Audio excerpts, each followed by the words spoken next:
Great to have you along for the ride. Thanks a lot for stopping by. Glad to have this young lady back. It's Kay Smythe. Kay, how are you? Good to see you. I'm good. I'm not good. I'm getting married on Saturday. I've Well, lost you're my great. absolute You're great. mind. No. So what happens leading up to? I got married 35 years ago. So I mean, I forget. Are you nervous? Are you apprehensive? Are you excited? I mean, what's going on? No, it's so funny. Everyone keeps asking if I'm nervous, and I'm like, no, not at all. I'm not nervous at all about being married. I actually can't wait to be married. I can't wait to be Mrs. Hill. It's just all the stuff that goes along with, like, we try to have a small wedding and those don't really exist, and we've let go of a lot of tradition, which I'm all here for. We've kept like the core stuff that's really important to us, and we're hosting it at our home, and I'm just Yay. having a bit of a mental breakdown. It's fine. You're going to be okay. That's nothing new for you, though, right? I'm kidding. I'm just kidding. By the way, Kay works with millionvoices.org, millionvoices.org. Go there, and you can check out all the important information you want on topics and issues that you want to find out about, that these people who just ran for election say they'll do. Will they do that? Does their record show that? Go check it out, millionvoices.org. I want to start with California. I still look at you as my California expert. I learned a lot from you about exactly how bad Gavin Newsom is. But I want to ask you about 40% voting for Trump. I think that's a high number. A lot of people in California showed up for Trump that I think people like Gavin Newsom didn't realize would. Oh, yeah, absolutely, Joe. And I mean, it's not even just people showing up for Trump. Like, there are a lot of Soros-backed, George Soros, for anyone listening, is this foreign billionaire who likes to buy American politicians and buy American offices and or political offices, and essentially just make them super woke and progressive. Like, all the crime and the upticks in all the really nasty stuff that's going on in California, the homelessness, the drug epidemic, you can sort of trace all of that back to Soros-backed DAs and other types of legislation. It all sort of plays in together. And so what we saw in this last election was not just Donald Trump sweeping California in a way that, I don't know, I thought was pretty magical, actually. Like, I don't know if you've seen the electoral map changes between 2024. Humongous. Just insane, absolutely insane. But we also saw so many local level successes, and I'm just so here for it, Joe. Like, I'm so proud of California. You know, with getting married this week, like, one of the reasons that I'm probably also frazzled is we decided to just do a small thing here, and then we plan to go and like visit people all over the country, because we know everyone, like, we have people everywhere. We just thought, like, why not go and celebrate, like, one-on-one, like, more intimately with our friends in their homes. And it also gives us an excuse to go visit people. And obviously California is one of those places that I'm so excited to go back to, but have really just avoided because it just fell apart for so long. Have you been back since you moved away? No. Not at all. I have one time. That's a lie. One time I went to Palm Springs, which personally I don't think really counts, because it was, I was there for a conference. It's more Nevada, isn't it? That doesn't count. I mean, it's up there in the desert. It's sort of up towards like Joshua Tree, which are place I used to spend a lot of time. And it's just, I don't know, like, it's Palm Springs. If you've ever seen the Barbie movie, it's basically Barbie Land. And it's awesome, and I love it. I was in Palm Springs once. You didn't know about this. I was flown in to do an infomercial. I think they gave me $1,000. They flew me in, but it was the day of the Super Bowl. So I said, you can fly me in and I'll do it, but you got to fly me home by the time I can watch the game. Okay, it was the nuttiest day I've had in my life. I had more muscle cramps. I got dehydrated, flying around like an idiot. I don't know how Trump does it, where he flies 8 hours a day. It's just crazy to me. But I've been there once. It's a nice looking place, but I didn't spend much time there. I found it to be so dry that I mean, it was just like it was dry. And it's a nice place though. And you're right, it doesn't seem like California. I've gone to San Diego, I've gone to Pasadena, I've gone to Los Angeles. That's very different than Palm Springs. I mean, it's decidedly like a different place.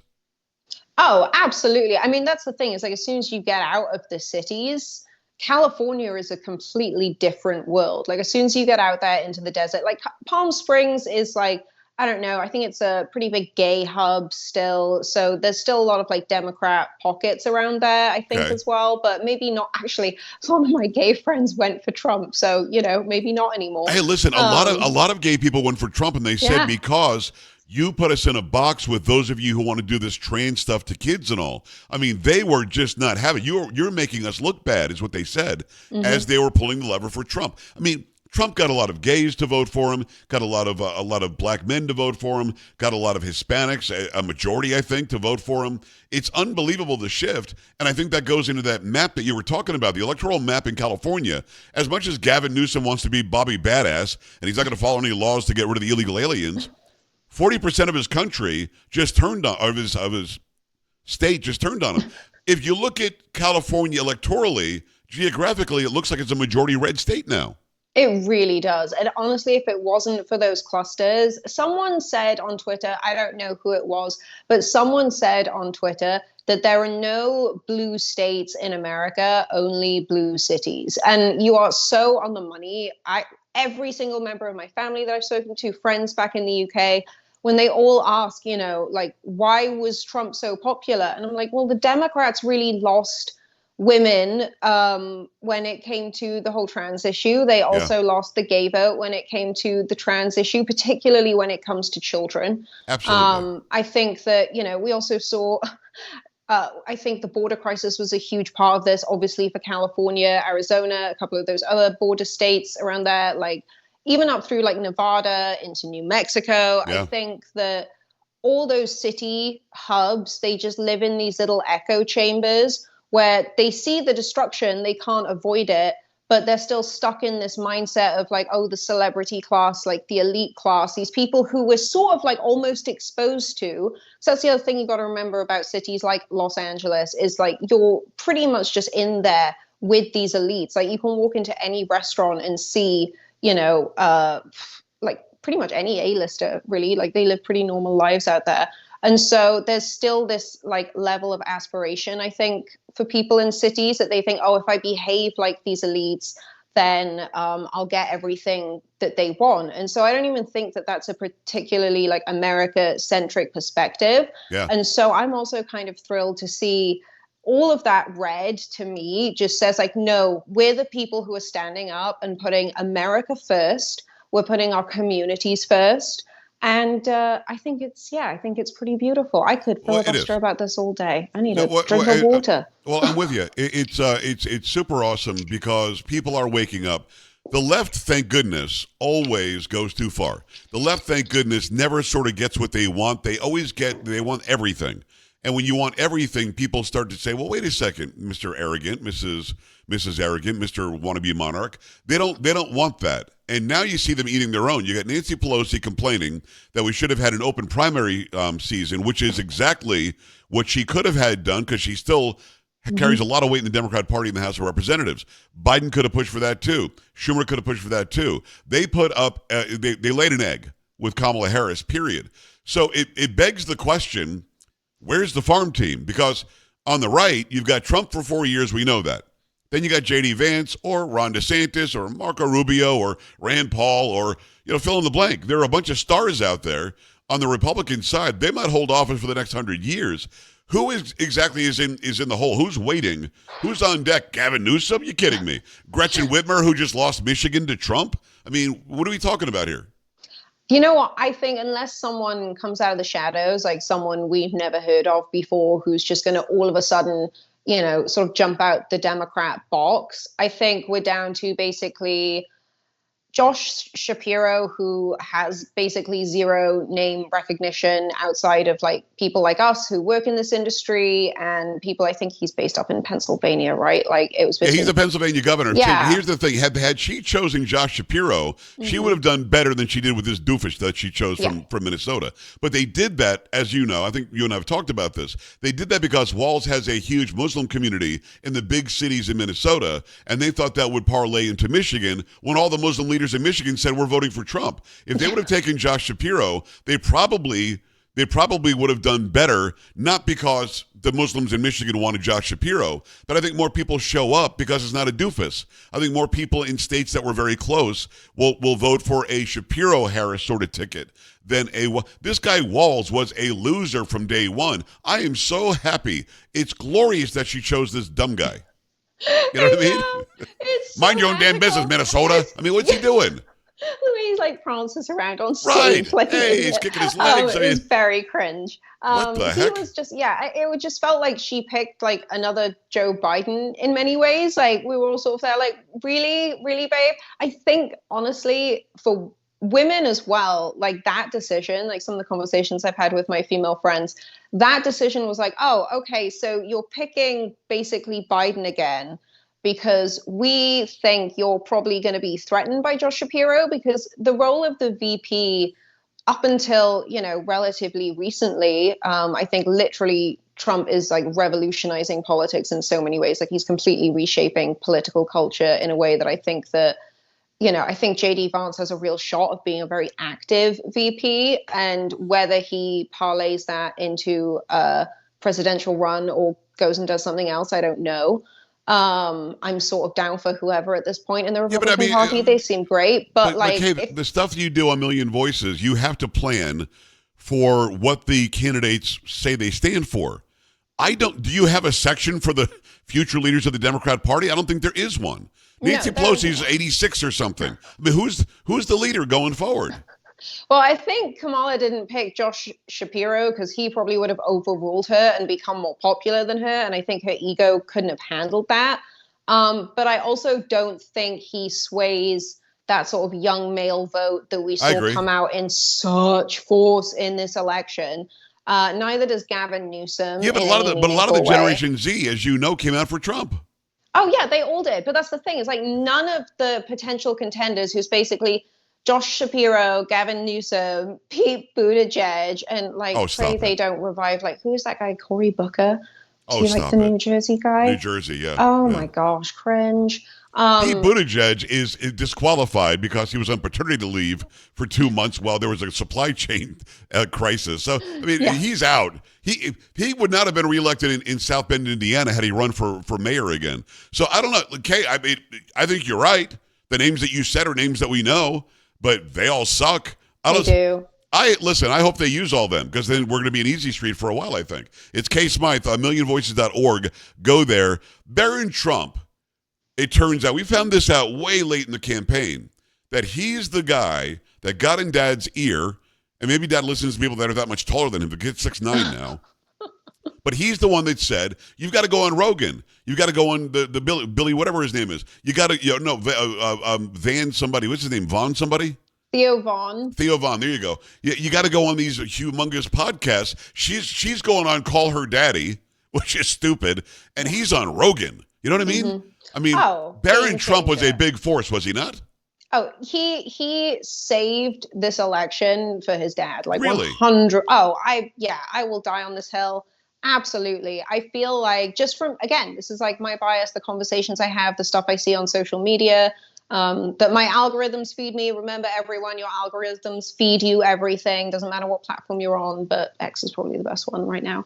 But no, like everyone I knew, particularly young men around here, was so disappointed in Trump's debate with Kamala that I think they all just kind of like tuned out and were so like, I'm not really here for this. A few were converted with the RFK thing, particularly, the really health conscious guys, a lot of veterans, a lot of people, like a lot of environmentalists, a lot of cowboys ended up converting for Trump after he sort of, I mean, I don't want to say converting for Trump, like just became more politically engaged and went out and voted when he joined with RFK Jr. But then as soon as the Theo Vaughn podcast came out, that just switched up the game. Like, I'm talking specifically really about millennials here, not necessarily Gen Z. I can't really speak for them because I'm older now. But I think particularly for millennial men who would have just stayed home, JD Vance, great choice, definitely didn't move the needle in the way that I think he should have, to be honest with you. But I think that's more a symptom of like post-COVID culture than anything else. But the Theo Vaughn podcast, like literally for all of us, it was like we're sitting there with Theo Vaughn and we're listening to our like dad or our uncle, or like, I guess even I guess he's old enough to be a grandpa, which is kind of insane to me. Theo we're Vaughn? just sitting there. No, not Theo Vaughn. We're like Trump. We're sitting there with Theo Vaughn. Trump's old enough to be a great grandfather. Yeah, like listening to him, but have like such a compelling, like heartfelt conversation with someone who is pretty representative, I think, for a lot of people in our Yeah. generation. Like, even like a lot of city dwellers, like we all sort of look at Theo Von as like, yes, he's this huge entertainer, but he sort of came up with us age-wise, maybe like a little bit older in a way. So we've seen him go through all these ebbs and flows. And for someone like him, just to be able to sit down, and for the fact that Trump was willing to sit down with someone like him Yeah. was like, it made all of us feel like, oh, this is the guy who would sit down with any of us. Like, not to like, It's a good point. speak ill of like Theo Von, because obviously he's like a flippin' superstar, like straight A-lister in so many different demographics. But like, I don't know, I think it changed the culture around wanting to go out and vote in a Yeah. way that would not have happened had it not been for Barron basically saying to his dad, like, you need to go out and have these conversations, dude. I do want to. Like, I do. Rogan was the icing on the cake. Oh, without a doubt. And when Harris said no, or Harris said, "You've got to come to me and I'll give you 1 hour," Rogan said, "I'm not going to stand there. I'm not going to sit there like Brett Baer had to on Fox and see her people jumping up and down and wrapping it up and wanting some sort of control. No, you want to come on. The invitation is open. Come here, do it where I do it. We're going to do 2-3 hours, whatever it takes." And when she said no to that, I think that was the death knell of her entire campaign. But one thing that I want to defend JD Vance a little bit, and I know that you're not attacking him. But I think he was transformational for one reason. Trump allowed the media the first time he ran, the second time he ran, and a little bit this time and then backed away. He let them get under his skin. And J.D. Vance sat there and took these legacy media idiots to task. Did you want to ask me some questions? Do you want me to answer the question? Why haven't you asked Kamala Harris the same question? When that happened, the people watching were going, wow. When Trump says they're fake news, I take it as a grain of salt, but he's literally showing us it's fake news. You know what I mean? Yeah. Oh, 1,000%. It was magical. And then to have him go on Rogan afterwards and laugh about it, it was literally and say like, F every other word. Oh, They yeah. were cursing. It was just, I was like, what am I watching? This is crazy. There was like drug jokes in there. Again, though, like he just like JD Vance, I think, was the greatest choice. Like I remember texting someone the day that Trump picked JD Vance, and I was like, I'm so excited. This is like the best VP pick he ever could have chosen. Like, this is like a dream come true. And not realizing that that person was a Democrat, and we literally haven't spoken since. But I don't care. It was magical. And I completely agree. Like, they're both men of the people. And I think that, like, for someone like Trump to have been born with what he was born with and to have been given in life what he was given, but also obviously worked for him to then turn around and give this back to the people so meaningfully, that's, I think, the most beautiful thing in this entire story, really, in this moment in history. I think that's I pray that's how, we all get to look back on it in the history books. Well, I haven't heard that much about big academia yet, but I'm hoping that's the next big institution to get taken down. It is Kay Smythe getting married this weekend. Congratulations, prematurely or matrimonially. Is that something? But have an amazing time. We want to see all the pictures. We love you like crazy, and we'll talk to you when we get back from that honeymoon. Okay. Okay, sounds good. Thank you, Joe. You're the best. Millionvoices.org, and we're back after this. Stay right here.